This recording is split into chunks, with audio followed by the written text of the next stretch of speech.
唔再同老人家講乖同埋叻，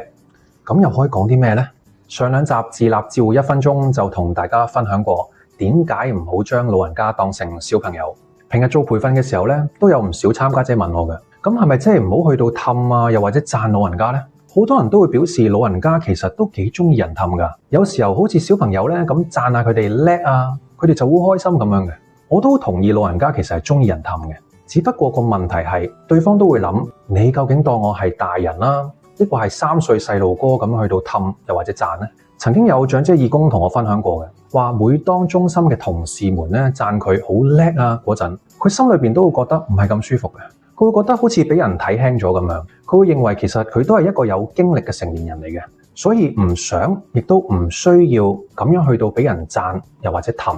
咁可以點呢？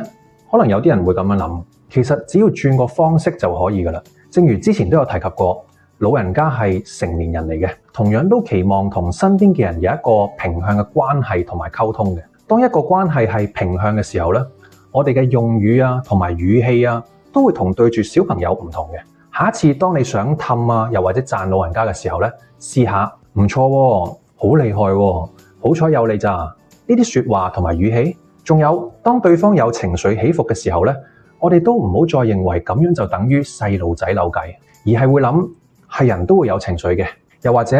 當下對方可能有一啲我哋唔知道嘅需要。當你嘗試咁做嘅時候呢，其實都係改變緊你嘅思維嘅，而呢個轉變亦都能夠令到對方感受到我哋嘅尊重同埋真誠嘅，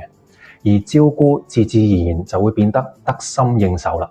下一集自立照顧1分鐘，繼續同大家分享另一個題目。多謝大家嘅支持，鍾意我哋嘅影片嘅話，請讚好、追蹤同埋分享俾身邊嘅朋友啊！